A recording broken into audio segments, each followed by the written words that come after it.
Amén. Y amén. Bueno, familia, el día de hoy vamos a estar estudiando las escrituras. Hoy solamente quiero compartir algunos puntos que considero importantes sobre la parashá de esta semana. Normalmente, un tiempo atrás, no teníamos como un extracto de parashá en el tiempo de Abdalá, sino que lo estamos haciendo de una manera temática. Y sin embargo, casi siempre concordaba con la parashá. ¿Por qué lo hacemos de una manera temática? Porque tenemos un estudio exhaustivo en la mañana. Entonces, no es como que estamos perdiendo la conexión o que estamos perdiendo el hilo, como le llamamos, sino que estamos yendo más allá de lo que es vamos a decir, el estudio de la parashá. Bueno, hoy quiero leer una porción de esta parashá que se encuentra en Génesis capítulo 23, verso 17. Prácticamente lo que vamos a estar estudiando el día de hoy. No va a ser una enseñanza súper extensa. Va a ser una enseñanza muy bien. Ok, del verso 18 me parece que es en adelante. Ya me confirmo. Verso 17.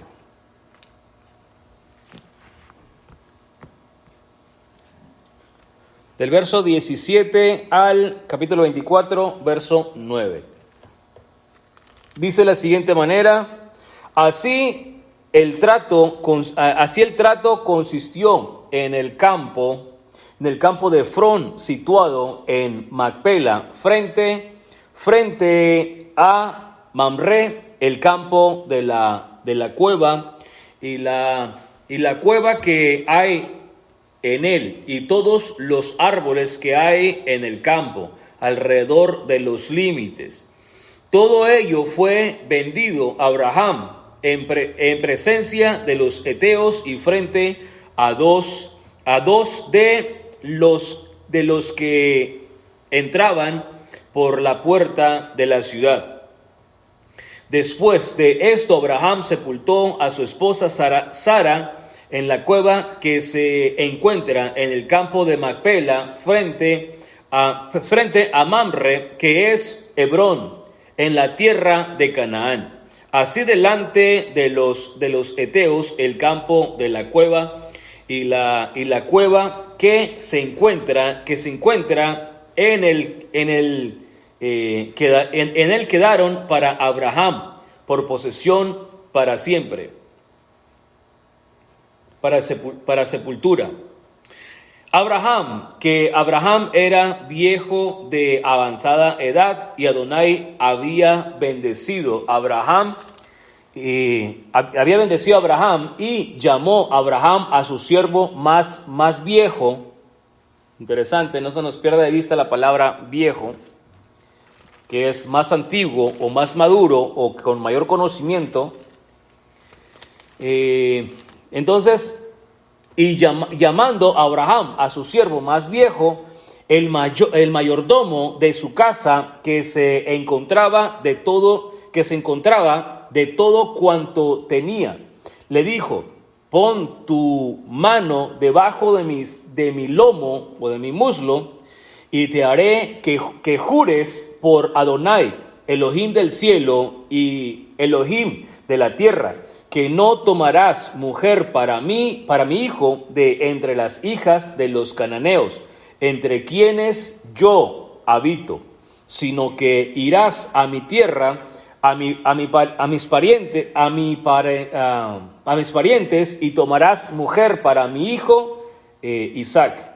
Y el siervo le dijo: sí, si la mujer se niega a seguirme a esta tierra, he de regresar y llevar a tu hijo a la tierra de la cual saliste? Abraham le respondió: abstente de llevar allá a mi hijo. Adonai, el Elohim del cielo, que me trajo desde allá, de la casa de mi padre y de la tierra de mis parientes, que me prometió, diciendo: a tu descendencia daré esta tierra. Él enviará a su ángel delante de ti para que tú tomes de allí mujer para mi hijo. Si la mujer no está dispuesta a venir contigo, quedarás libre de este juramento mío, solo que no lleves allá a mi hijo. Enseguida el siervo colocó su mano debajo del lomo de Abraham, de su muslo, su señor, y le juró sobre este asunto. Amén.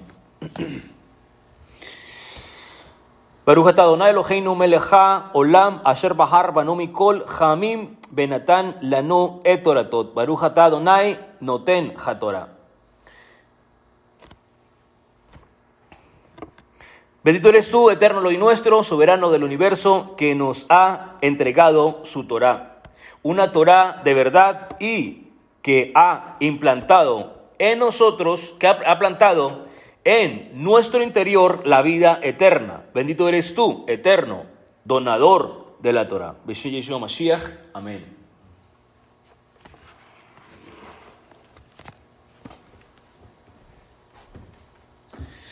Bueno, familia, entonces hoy vamos a estar analizando algunos puntos importantes, o más bien un poquito de un comentario con respecto a lo que acabamos de leer. Estos acontecimientos tuvieron lugar en la tierra de Canaán. Esto que estamos mirando, porque Canaán es la tierra que después toma la descendencia de Abraham, Isaac y Jacob, pero estos acontecimientos surgen dentro de la tierra de Canaán, y Sara fue sepultada allí. ¿Dónde? En ese territorio. De esta manera enfatiza que el entierro en cualquier parte de la tierra de Israel o de la tierra de la promesa es meritorio, es decir, es un mérito. Y de hecho, tengo entendido que algunas personas visitan este lugar donde es, vamos a decir, el lugar de sepultura para los israelitas. Entonces, esto es como un mérito que una persona sea enterrada en Israel, en la tierra de Israel. Entonces, este es un territorio que le pertenecía en algún tiempo a los cananeos, pero que el Eterno, en su infinita misericordia, en su infinita gracia, en su inefable conocimiento, en su inefable planes, se lo entregó a Israel, y no lo podemos cuestionar. ¿Por qué? Porque eso trasciende el pensamiento, trasciende el conocimiento, trasciende la mentalidad y los planes humanos. Y por no entender eso es que tenemos mucho antisemitismo alrededor del mundo. Por no entender que los planes del Eterno trascienden la mentalidad humana. De hecho, así se llama la enseñanza. Los planes de Elohim trascienden no solamente la mentalidad humana, sino trascienden los planes humanos. Entonces, aquí también podemos ver la misión del siervo de Abraham, de encontrarle una esposa a Isaac. Esta es una misión que no se le dio a cualquiera de los siervos, que Abraham tenía muchos siervos. De hecho, si nosotros hacemos memoria, Abraham tomó, me recuerdo que 350 siervos, no recuerdo exactamente el número. 318 siervos, y se fue a rescatar a Lot. Entonces significa que tenía muchos más siervos, no solamente era Eliezer. Entonces aquí miramos que Abraham le da una misión a este siervo para encontrarle una esposa a Isaac.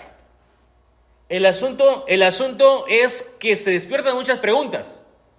¿Por qué mandó a un siervo para que le trajera una esposa a Isaac? ¿Por qué no fue Abraham mismo?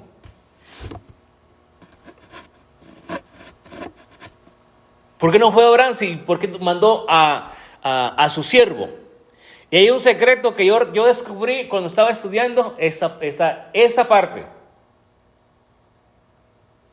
Y había una característica en Eliezer que no había en otros siervos. Y era el maestro de la yeshiva abrahámica. ¿Saben lo que es una yeshiva? Una escuela. Era el maestro, era el rosh de la yeshiva, el roe, la cabeza, el director de la escuela abrahámica. Entonces, cuando venía una persona a ser discípulo de Abraham, ¿a quién lo mandaban? A Eliezer, porque Eliezer era el maestro. Entonces, nadie con una capacidad, vamos a decir, natural, una capacidad espiritual, pero natural, como suele, vamos a decir, como suele surgir, tendría el discernimiento necesario para saber exactamente quién es la esposa de su amo, que se convertiría su amo, Isaac. Entonces, la vida en fecundidad del patriarca Abraham está culminando. Es decir, que la vida en que Abraham pudiera mirar que él puede ser fecundo y puede tener mucha descendencia, mucho linaje, está llegando a su culminación. Aunque miramos que el Eterno le da vigor y después se vuelve a casar y tiene más hijos después de la muerte de Sara. Pero Abraham, de cierta manera, está, vamos a decir, preocupado, si se pudiera decir de alguna manera, no me gusta utilizar esa palabra, pero está como preocupado por qué va a ser del linaje de la promesa, porque hay una promesa y esa promesa no viene para los demás hijos que tiene Abraham después, sino el hijo de la promesa. Entonces él tiene que asegurarse de que algo tiene que cuadrar y tiene que asegurarse de que eso se tiene que dar. Isaac, por su parte, tenía aproximadamente 37 años de edad cuando Sara murió. Y Abraham le perturbaba la idea de que Isaac hubiera sido sacrificado, porque de hecho tú lo enseñaste, hermano Greg, que Sara murió por la preocupación, y hay muchos comentarios hay comentarios que lo hablan por la preocupación de que Abraham había sacrificado a Isaac. Pero ella no alcanzó a saber, según ese comentario, no alcanzó a saber que no había sido sacrificado. Entonces ella murió pensando que Isaac había sido sacrificado. De hecho, hay algunos comentarios que dicen que Abraham sacrificó al muchacho y Hashem lo resucitó para atrás. A mí no me consta porque la escritura no lo dice de una manera literal, pero hay como una similitud con Yeshua, hay un paralelismo con Mashiach. Entonces, se pudiera decir que hay un orden sucesivo mesiánico desde el Edén. Un orden sucesivo mesiánico. Tenemos, vamos a decir, el mensajero de ese momento, que pudiéramos decir que es un tipo Mesías. Tenemos a Adán. Después miramos a los hijos, miramos a Noé, que también hace un trabajo mesiánico. Salvar, rescatar la humanidad. Miramos que esa sucesión viene sobre Shem. Y miramos que esa sucesión sigue hacia Abraham. Miramos que esa sucesión sigue hacia Isaac y luego hacia Jacob, que es el hijo de Isaac.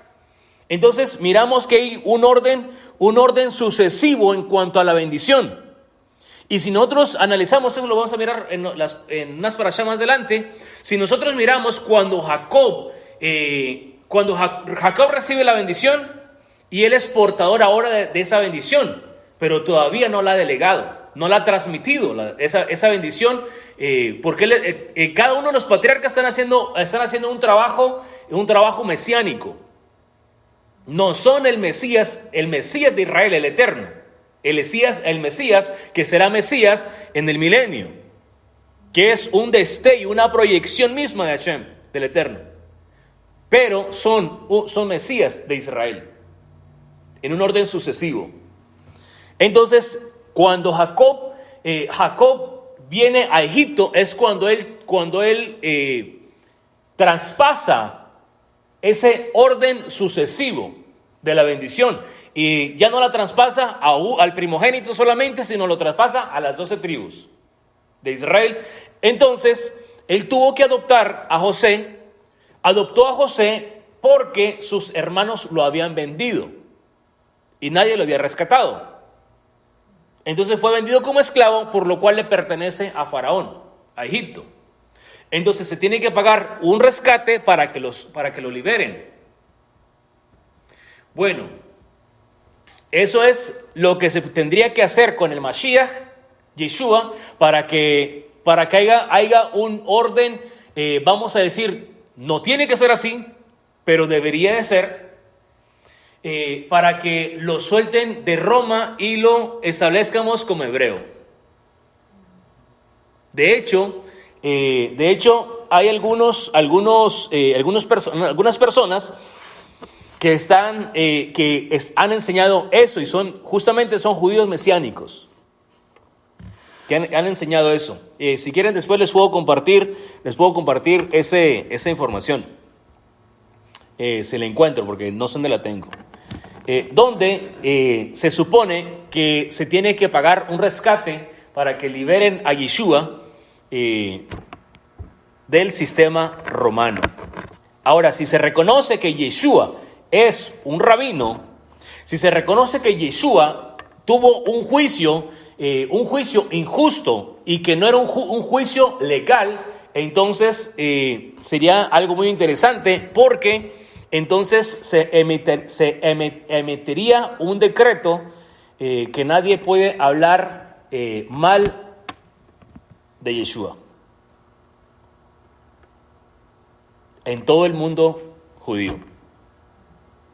Si eso llegara a suceder, que se establezca un Sanedrín y que se pueda llevar el caso de regreso al Sanedrín. Pero el Sanedrín tiene que estar allá.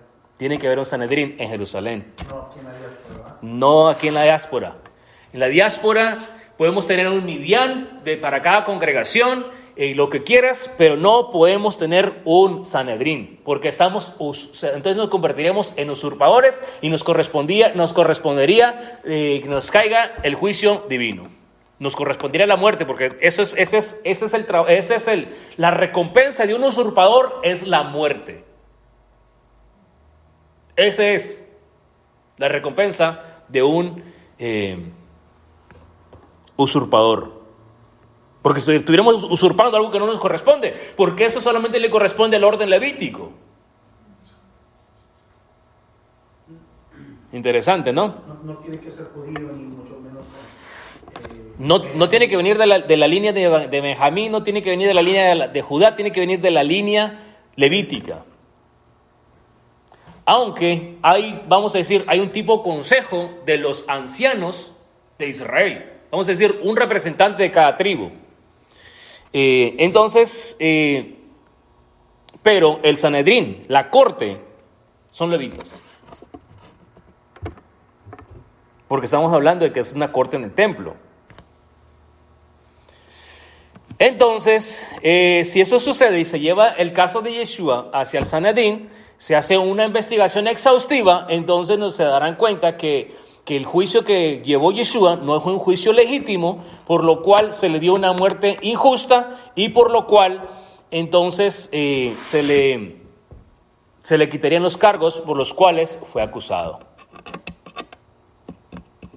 Por lo cual, como consecuencia traería un decreto que nadie puede hablar mal de Yeshua porque es un ciudadano judío que fue sacrificado injustamente. Entonces, sin embargo, Abraham decidió encargarse del futuro, de buscar una esposa para Isaac. Antes de que él muriera, él se encargó de buscar una esposa para Isaac. Por lo cual la compañera de Isaac tendría que ser una mujer digna sucesora de Sara, o una mujer digna de suceder a Sara, porque tendría que ser la próxima Sara o la próxima matriarca del pueblo hebreo. Una mujer, porque aquí todavía no existía el pueblo judío, no existía ni siquiera el pueblo israelita. El pueblo de Israel existió después de eso. Entonces, aquí existía solamente los descendientes, ahora ya de Abraham, están saliendo los descendientes de Abraham, el hebreo. Aquí es donde empezamos a mirar que la familia hebrea empieza a multiplicarse, y eso es lo que nosotros encontramos. Aquí todavía no encontramos judíos, no encontramos israelitas, no encontramos nada de eso. Eso viene después. Entonces, la esposa de Isaac tenía que ser una mujer digna de suceder a Sara, o caminar en un orden sucesivo después de Sara, porque tendría que ser la próxima Sara del pueblo hebreo, una mujer que no sería solamente una esposa, una madre, sino una matriarca. Entonces, Abraham, a fin de encontrar una semejante mujer, Abraham se dirigió hacia su hogar ancestral. Esto significa que regresó hacia su familia y a la familia de Sara para hacer la elección. Envió a Eliezer. Entonces, no había otra manera de poder encontrar una mujer que fuera digna si no tenía el mismo linaje que Abraham o el mismo linaje que Sara. De otra manera, no podrían encontrar una mujer que fuera, vamos a decir, que tuviera ese privilegio de ser una sucesora de Sara. Porque el trabajo de Sara era muy importante, era una matriarca. Entonces, la mujer que le sucediera, esa se iba a convertir en una matriarca. Ahora, en una ocasión yo utilicé el término matriarca y me cayeron como bomberos a un fuego que se está saliendo de control. Y me cayeron como bomberos personas que estudiaban conmigo. Ya no están con nosotros, pero me cayeron como bomberos en ese momento. Que porque yo estaba diciendo matriarcas y que ya estaban a favor del matriarcado. No estoy a favor del matriarcado del tiempo actual. Porque el matriarcado del tiempo actual lo único que es gente desinformada. Gente rebelde que no quiere caminar en un orden del Eterno. Y por eso tenemos marchas ahí en las calles, preabortistas y todo eso.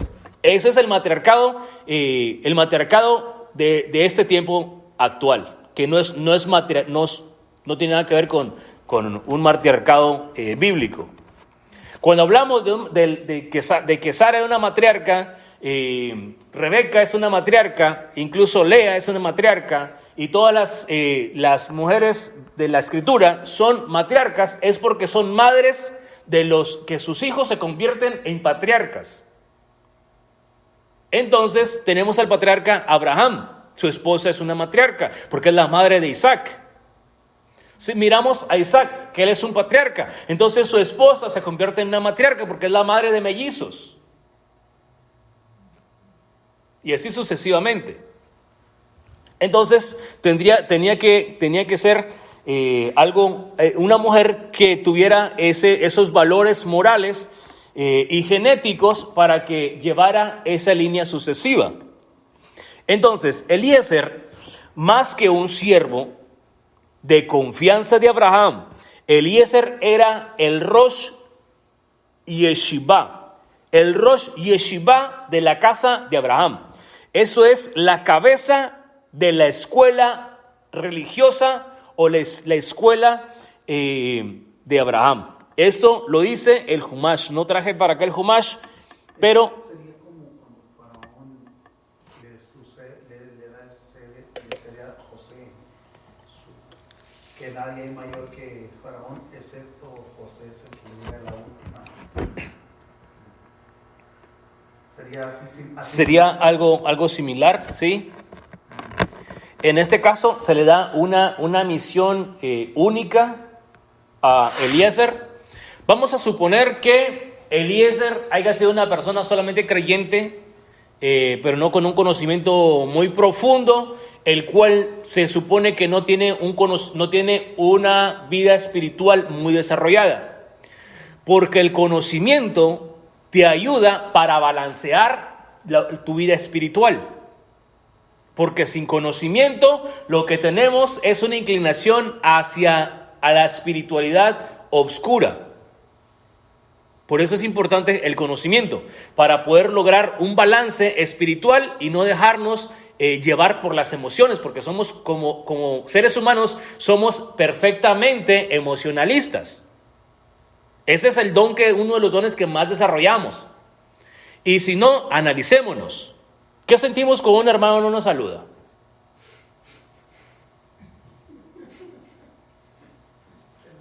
O sea, sentimos que nos lastima que un hermano no nos salude, que nos haga una cara mala. Claro que sí, porque somos sentimentalistas.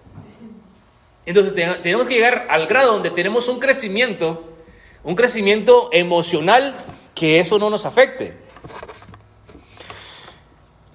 Entonces, ¿qué tan profunda o qué tan elevada está nuestra vida espiritual?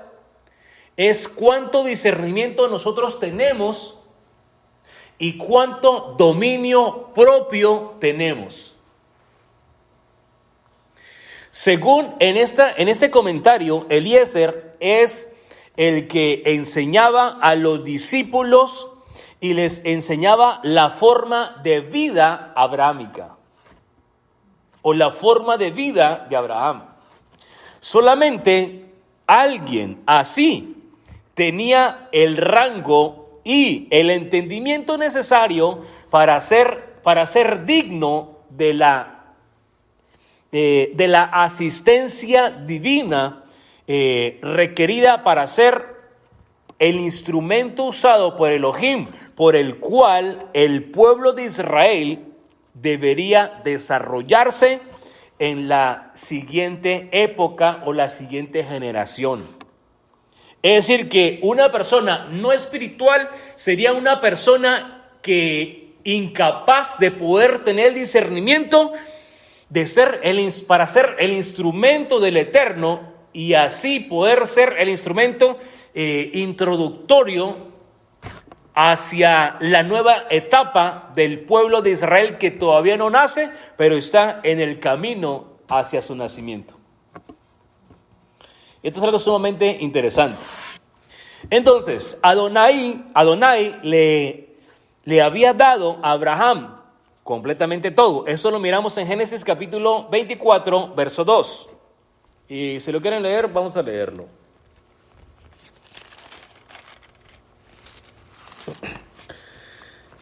Al final vamos a hacer unos paralelismos entre Isaac y Yeshua.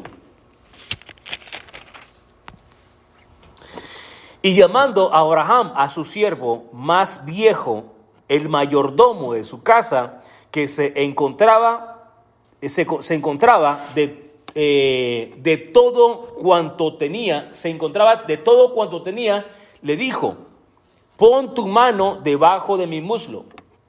Él se encontraba como mayordomo de todo cuanto tenía Abraham. Porque él era el mayordomo, él era el jefe, por decirlo así. Entonces,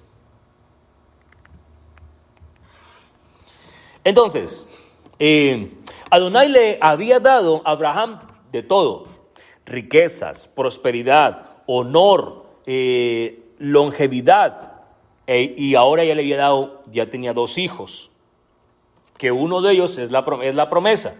Entonces nosotros miramos que Abraham lo tiene todo, tiene honra, tiene honor entre medio de aquel tiempo.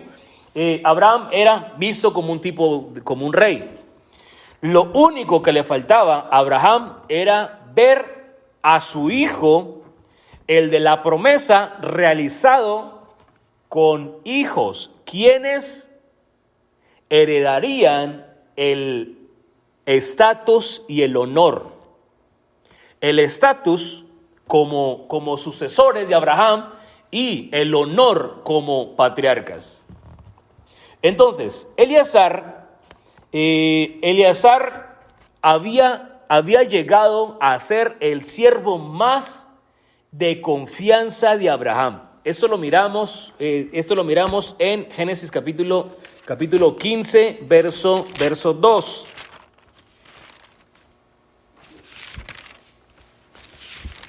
Capítulo 15, verso 2. Bueno, vamos a leer 1 y 2. Después de estas cosas vino a Abraham palabra de Adonai en visión, diciendo: Abraham, no tengas temor, yo te sostendré, tu recompensa será muy grande. Y respondió Abraham: Adonai, Elohim, ¿qué me darás, puesto que no tengo hijos?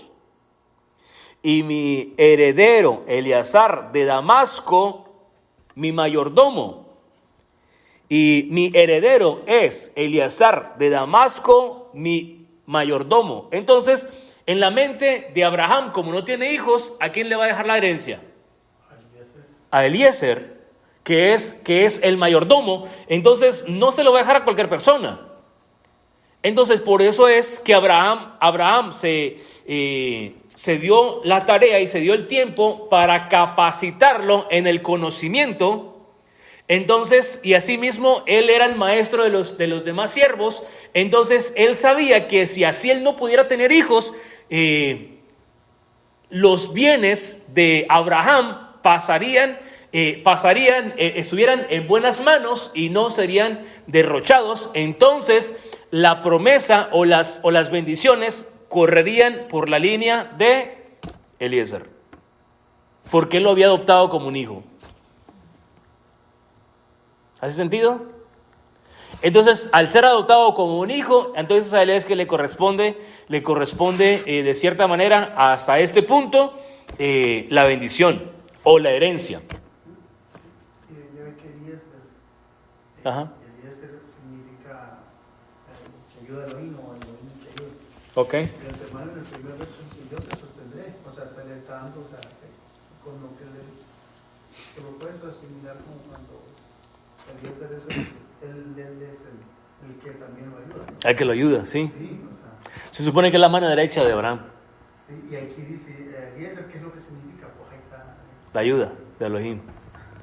Baruch Hashem, sí. Entonces, Abraham, como tenía una edad muy avanzada, bueno, no voy a decir tan avanzada porque después miramos que tuvo muchos más años de vida. Abraham, como tenía una edad avanzada, temía morir antes del regreso de Eliezer. Esa es la razón por la cual hizo que Eliezer hiciera un juramento. Con esto le aseguraba que su plan sería llevado a cabo, incluso en su ausencia. Es decir que con este juramento que hizo Eliezer, porque Abraham dijo: yo no sé si la voy a contar cuando este muchacho regrese, entonces yo me tengo que asegurar que le trae la esposa a mi hijo, y así yo no esté, va a cumplir con su promesa. Entonces, por eso es que lo hace hacer esta promesa, porque Abraham además conocía a Eliezer, porque tenía la certeza, Abraham, de que Isaac seguiría el consejo de Eliezer. Ahora, si vamos a decir que si Eliezer es el maestro, ¿a quién va a mandar el papá? ¿A dónde va a mandar a su hijo? A que estudie. Aunque el papá le enseña, pero si hay un maestro disponible, entonces al maestro le corresponde hacer su trabajo. Entonces yo creo que cualquiera de nosotros haríamos eso. Si hay un maestro en nuestra casa, vamos a decir, tenemos una hacienda en el cual hay mucha gente a nuestro alrededor y tenemos la posibilidad de tener el maestro de la familia. Entonces, cuando viene nuestro hijo primogénito, ¿a dónde lo vamos a mandar? Aunque el padre le enseña, pero hay una escuela especializada para eso. Entonces, por eso Abraham sabía que iba a seguir los consejos de Eliezer si él llegaba a morir. Porque una persona que le tenía respeto. Y en ese entonces tenía todo esto Exacto, era todo memorizado. Interesante. Entonces, Abraham no dudaba de la lealtad de Eliezer. Sin embargo, just in case, dijera el gringo, sin embargo, era consciente de que los seres humanos en muchas ocasiones recurren a sus propios métodos en los momentos críticos o en los momentos difíciles. Abraham es consciente de eso. Ya ves que Eliezer le dice, pero ¿qué tal que la mujer no quiera venir? Y entonces voy a venir y voy a dar a tu hijo. Dijo, no, guárdate de hacer eso. Vamos a hacer un pacto, una promesa. Entonces, con esa promesa, Abraham se estaba asegurando que no iba a recurrir a sus propios métodos, Eliezer. ¿Hace sentido? Porque todos tenemos nuestros propios métodos. El Eterno tiene sus propios métodos, nosotros tenemos nuestros propios métodos no siempre funcionan, los métodos del Eterno siempre funcionan. Entonces, en este caso, Abraham representa al Padre, Isaac representa al Mashiach. Es un orden sucesivo. Entonces, si lo miramos desde esta perspectiva, entonces, vamos a mirar algunas similitudes de Isaac con el Mesías o con Yeshua, ya que miramos que no creo que no vamos a llegar en cuanto a lo que es la boda y todo eso, aunque vamos a poner vamos a decir los términos de una boda de antiguo Medio Oriente en la antigüedad en este PDF. Eso va a venir el comentario en el próximo año. Pero es muy importante conocer los métodos y así vamos a entender, le vamos a dar mucha más similitud o vamos a tener mucho más conocimiento de cómo Isaac estaba cumpliendo con un rol mesiánico en sus tiempos. Entonces vamos a mirar algunas similitudes entre Isaac y Yeshua. Por ejemplo, tenemos a Isaac, y este es un punto importante. Tenemos a Isaac que nació de una manera sobrenatural. Porque no nació de una manera natural. Porque los términos no estaban, o el contexto no estaba para que él naciera de una manera natural. Porque su mamá ya era grande, 90. Y también su papá, 90 años tenía. Entonces, en la actualidad, ninguna mujer de 90 años da a luz un hijo. Ni esa edad llega. Rogamos al Eterno que nos permita vivir 80 años y caminando.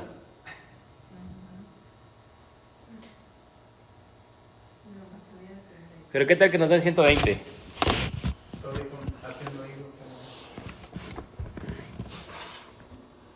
Entonces, lo primero que miramos es un nacimiento sobrenatural. Es decir, no es de una manera súper natural de la manera que nacen. Y ambos pasan por ese proceso. Vamos a Éxodo capítulo 21. Éxodo capítulo 21, verso 1.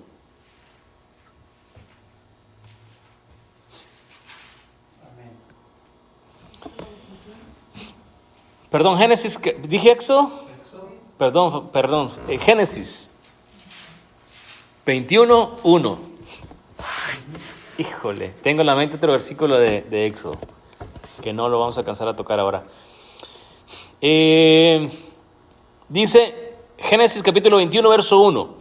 Y recordó Adonai a Sara como había dicho, y Adonai le hizo a Sara como había prometido. Y Sara concibió y dio a luz un hijo a Abraham en su vejez, en el tiempo que Elohim le había dicho. Y Abraham le puso por nombre Isaac al hijo que le nació, al que le dio a luz Sara. Y el verso 4 dice, circuncidando Abraham a su hijo Isaac al 8º día, como Elohim le había ordenado. Entonces miramos que tal como fue la promesa, así se cumplió la promesa que el Eterno le hizo a Abraham.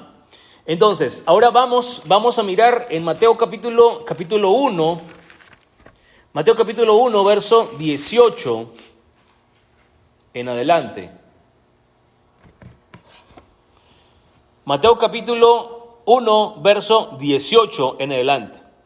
El nacimiento de Isaac no fue muy normal, y tampoco el nacimiento de Yeshua fue como muy normal, hablando en términos naturales. Dice así: el nacimiento de Yeshua HaMashiach fue así. Su madre Miriam estaba desposada con José, y antes de que tuvieran intimidad conyugal, se halló que ella había concebido del Espíritu Santo.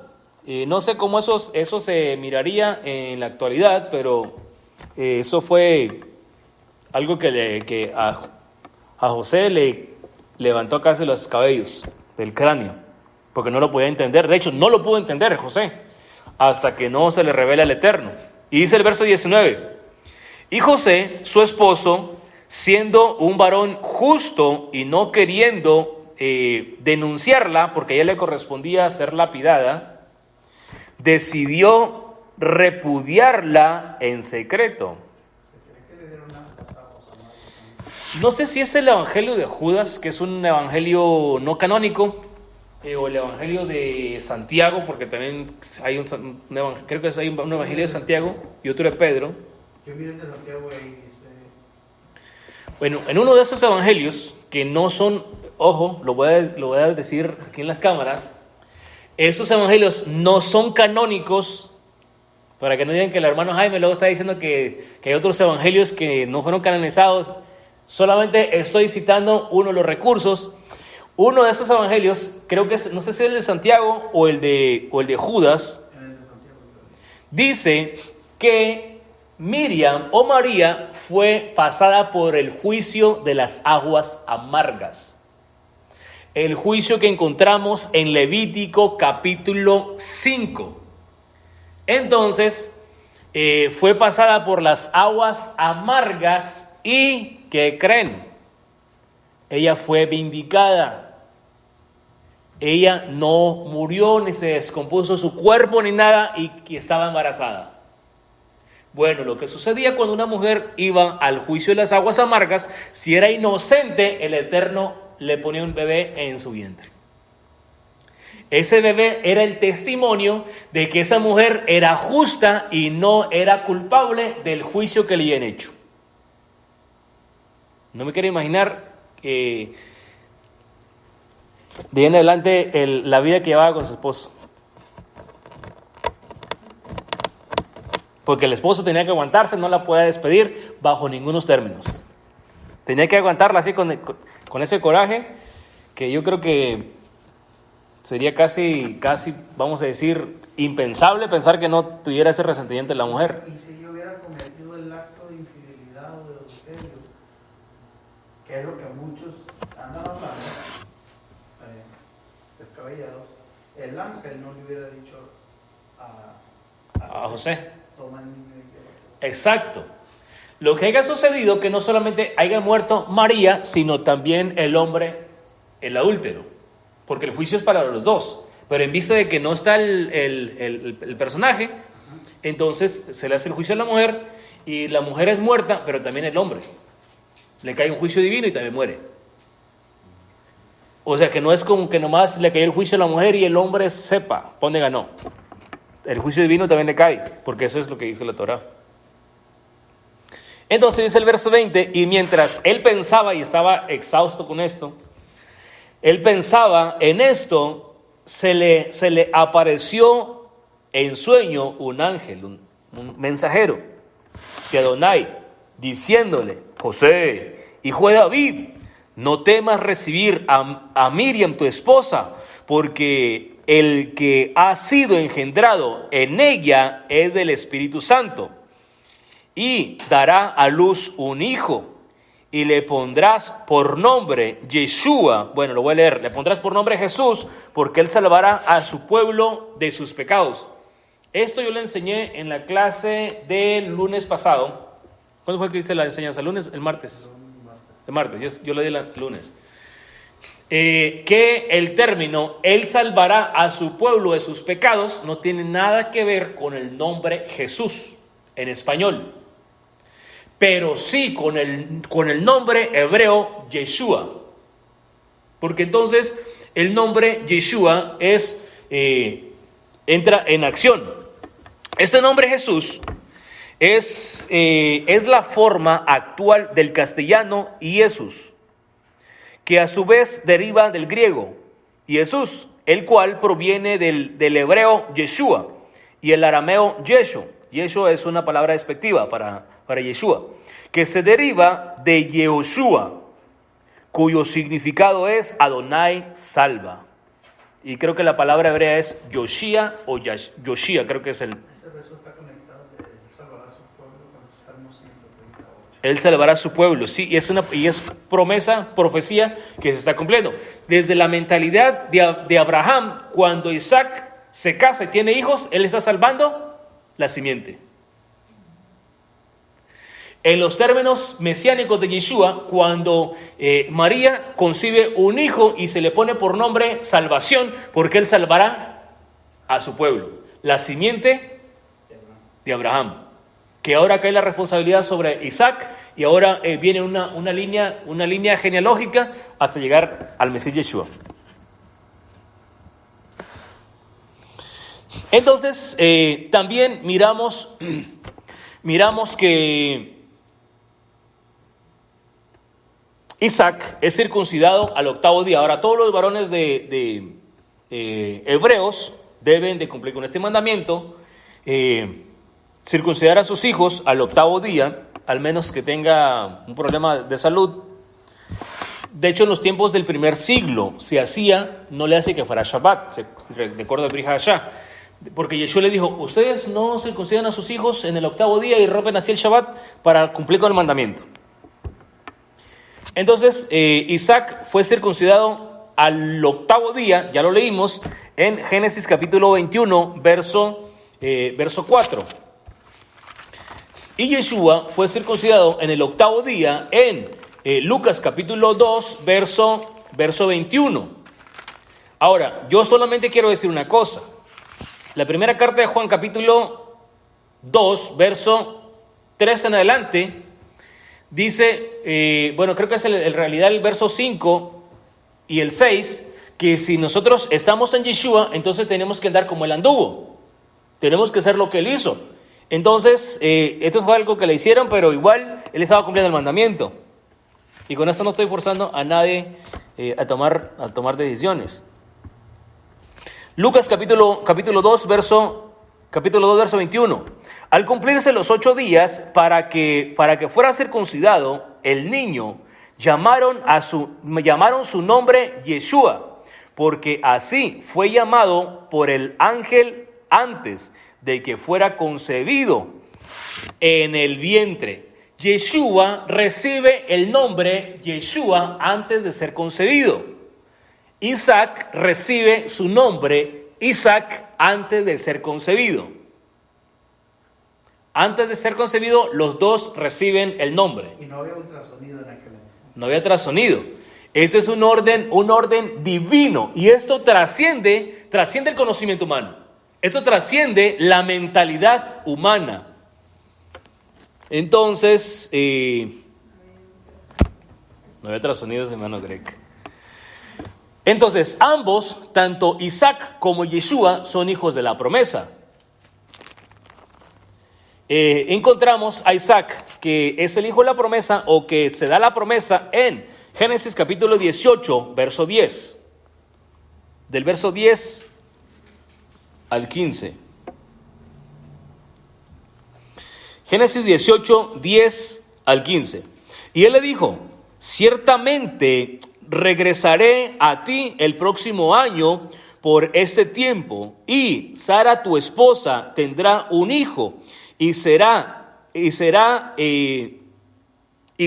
estaba detrás de la entrada de la tienda escuchando.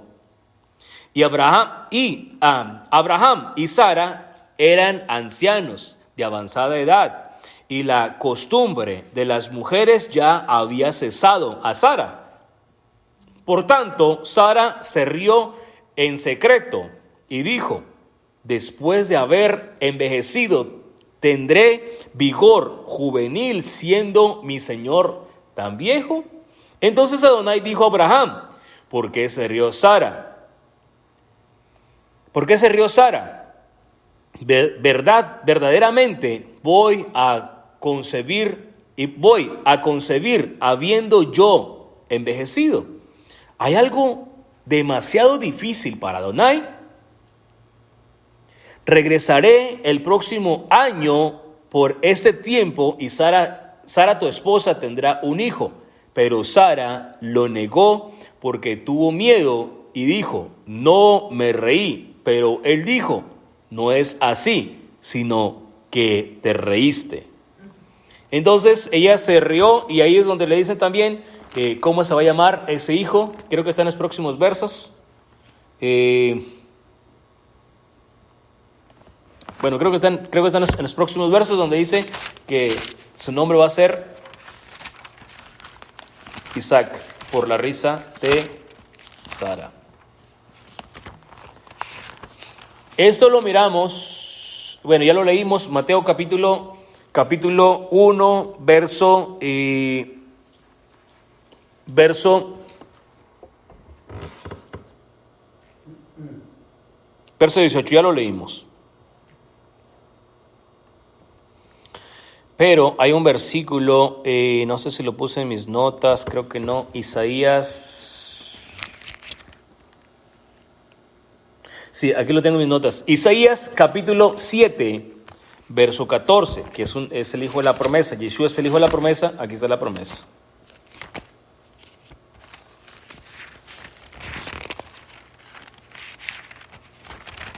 Siete 14.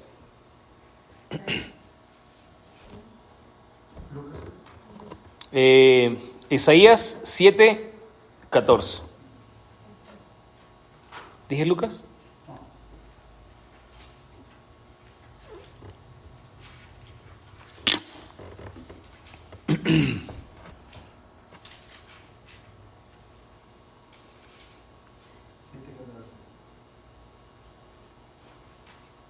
Bueno, vamos a leer desde el verso 11. Pide para ti una señal de parte de Adonai, tu Elohim. Pídela en lo profundo y arriba en lo alto. Pero Acaz dijo: no la perderá, pues no provocaré a Adonai mi Elohim. Entonces Isaías dijo: presten atención, casa de David. ¿A quién está hablando? A la casa de David. ¿Quién es la casa de David? Judá. Les es poco cansar al hombre para que también cansen a Elohim. O sea que no les basta solamente cansar al hostigar al hombre, sino que también están cansando al Eterno, o destapando la ira del Eterno. Y viene el versículo de la profecía, el verso 14. Por tanto, Adonai Elohim les dará una señal. He aquí que una virgen concebirá y dará a luz un hijo, y su nombre será llamado Emmanuel, que significa Elohim entre nosotros o Elohim con nosotros. Que eso también significa que hemos encontrado gracia de Elohim. La gracia de Elohim está con los hombres.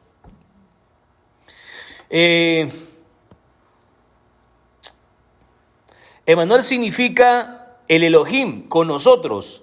En los pueblos semíticos, el vocablo él era la designación común para referirse a la deidad. Es decir, que el término él es un término utilizado para referirse al Eterno mismo. Esta profecía tiene cumplimiento en diferentes lugares en la Escritura, pero especialmente en el verso que ya leímos de Mateo capítulo 1, verso 18. Donde viene el ángel y le dice a Miriam, el nacimiento de Yeshua Mashiach fue así. Su madre Miriam estaba desposada con José, y entonces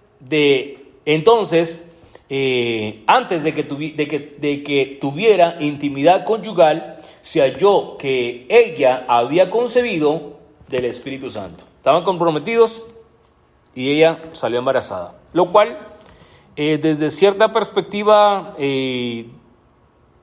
no era como que equivalía a pena de muerte a lo que ellos estaban haciendo, porque ya prácticamente estaban casados.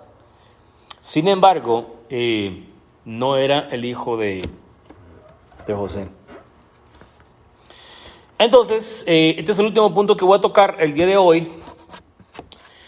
Ambos, Isaac, Yeshua, fueron ofrecidos como sacrificio. Fueron ofrecidos como sacrificio al Eterno. Y los dos fueron voluntarios. Los dos eran primogénitos. Es más, y los dos, Yeshua no era unigénito, era primogénito solamente. Isaac era unigénito de su mamá. Pero el otro era unigénito de su papá. El otro era unigénito de su papá, exacto. Interesante. Entonces, ambos fueron de una manera voluntaria. Hay un verso en Juan, no me acuerdo exactamente si es el capítulo 7 de Juan, donde dice, a mí nadie me quita la vida y yo la pongo para volverla a tomar.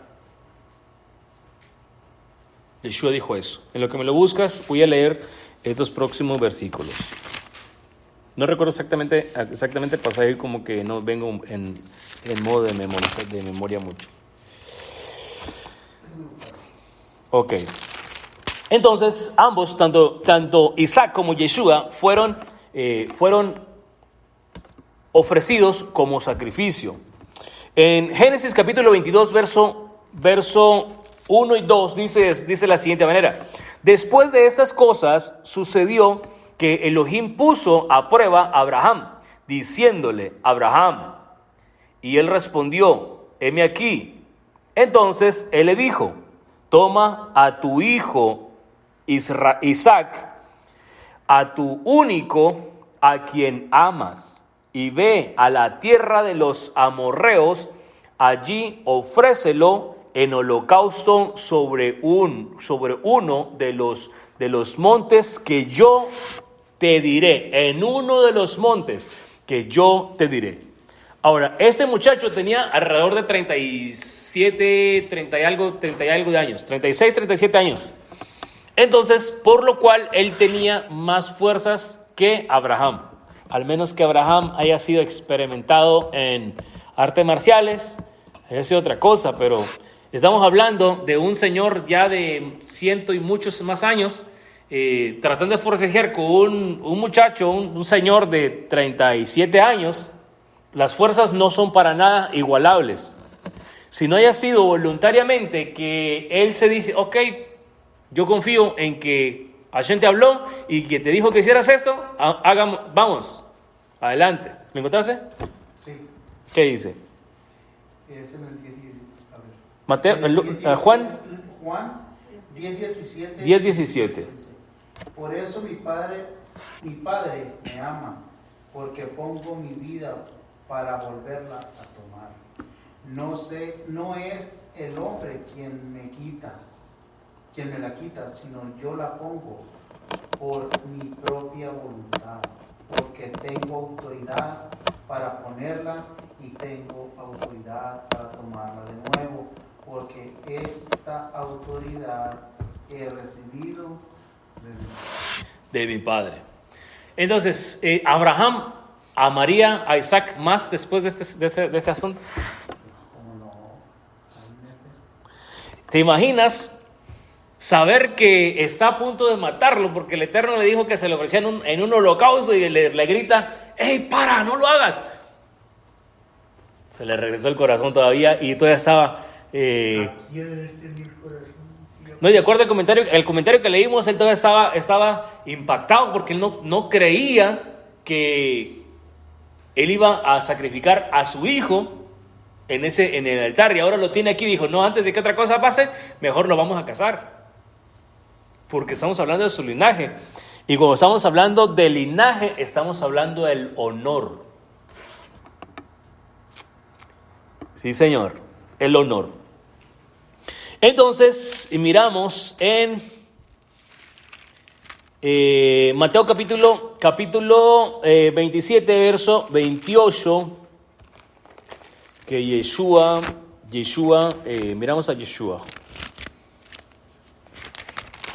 A lo mejor para muchos no es como la gran revelación lo que les estoy enseñando. Sin embargo, esto es lo que el Eterno quería que aprendiéramos hoy, que es relevante esta enseñanza. Mateo capítulo 27, verso 28 y 29.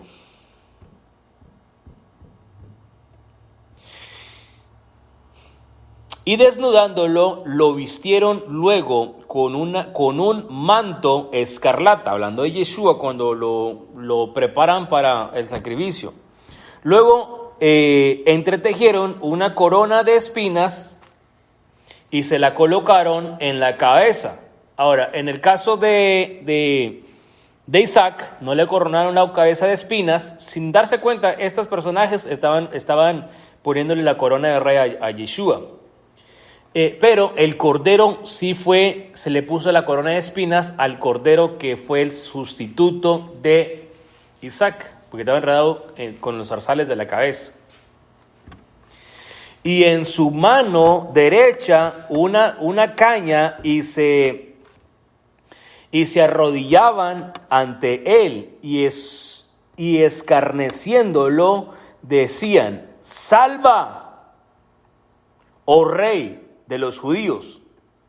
Le escupían la cara y quitándole la caña le golpeaban la cabeza. ¿Ustedes saben qué es golpear la cabeza? ¿Qué representa? Golpeando la autoridad de Yeshua.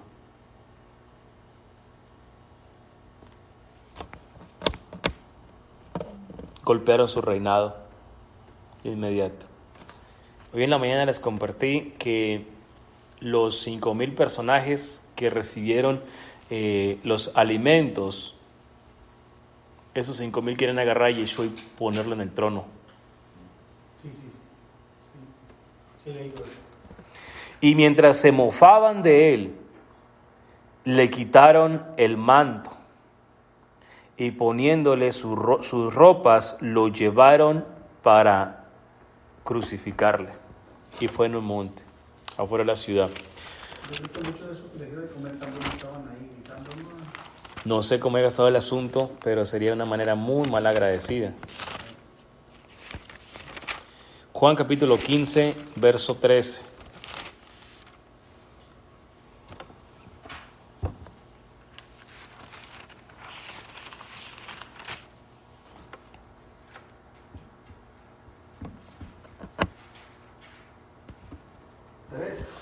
(15:13) Bueno, voy a leer versos 12 y 13. Este es mi mandamiento, que se amen unos a otros como yo los he amado. No hay mayor amor que este, que uno ponga su vida por sus amigos. Ustedes son mis amigos Sí,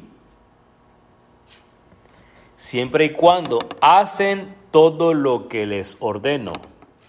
O sea que si no se hace lo que Yeshua está ordenando, no somos amigos de Yeshua.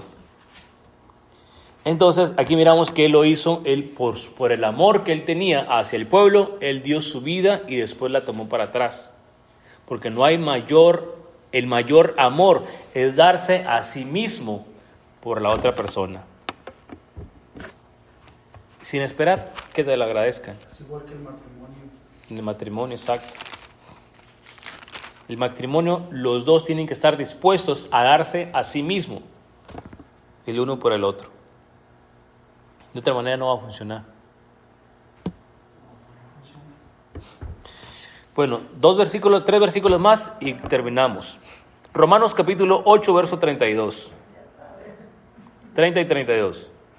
¿Qué diremos, pues, acerca de esto? Si Elohim está a favor nuestro, ¿quién contra nosotros? Y si no eximó a su Hijo, sino que lo entregó por todos nosotros, ¿cómo no nos dará con él todas las cosas? Abraham no eximó a su propio hijo, Adonai no eximó a su propio hijo.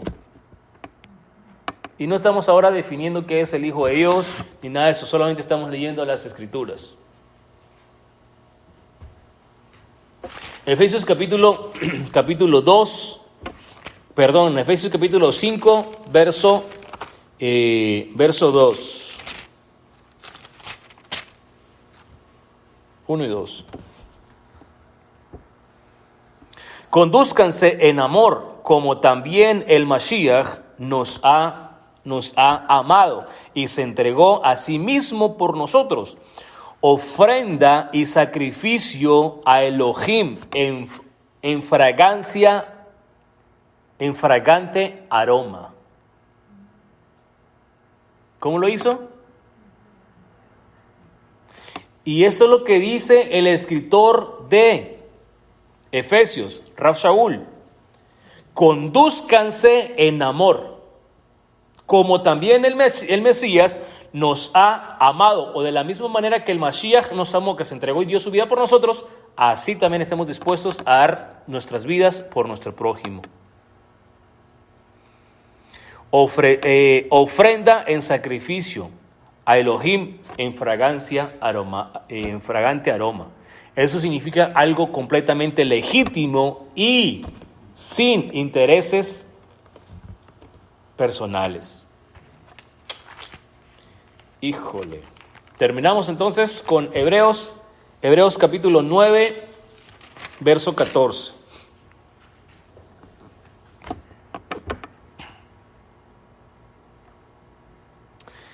Bueno, voy a leer 13 y 14.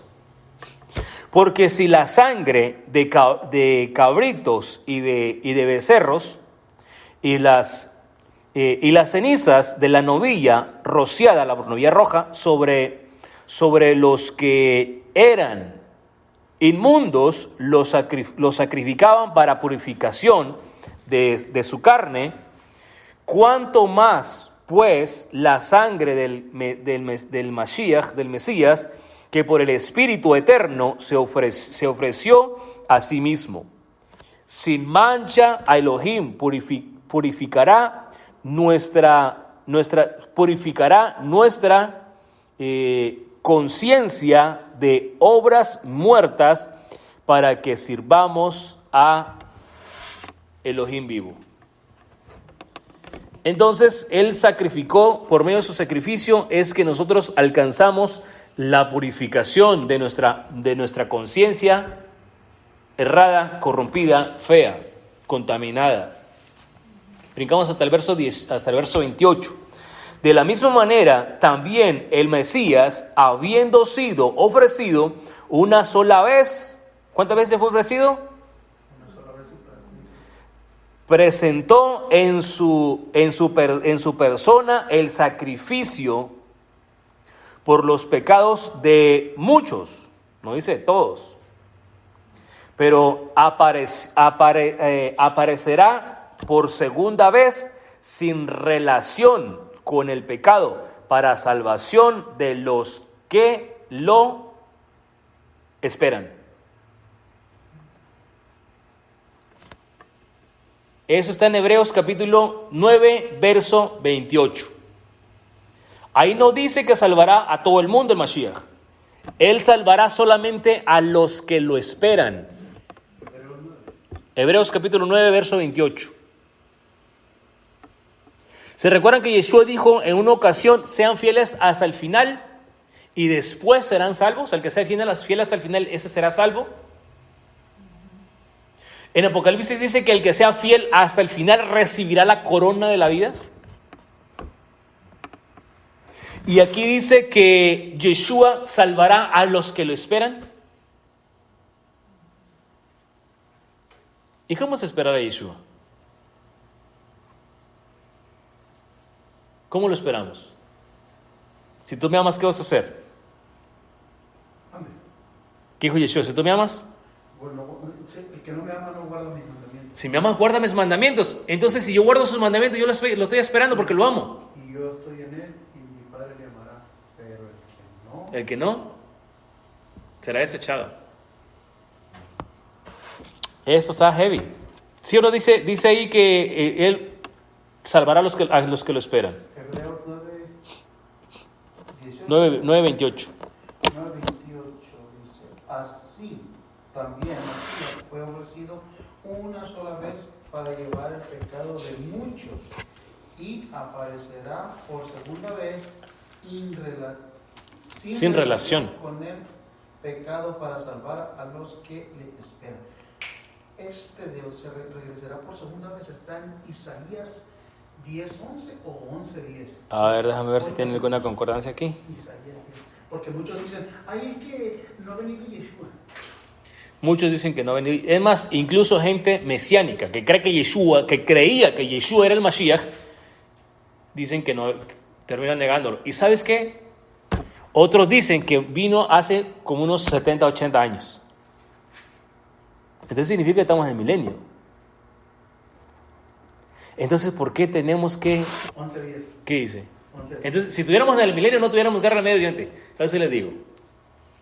Dice, sucederá que en aquel día, que la raíz de Isaí estará como estandarte para las naciones. Él buscará la nación. No, aquí yo lo leí en otro día. 10:11 o 11.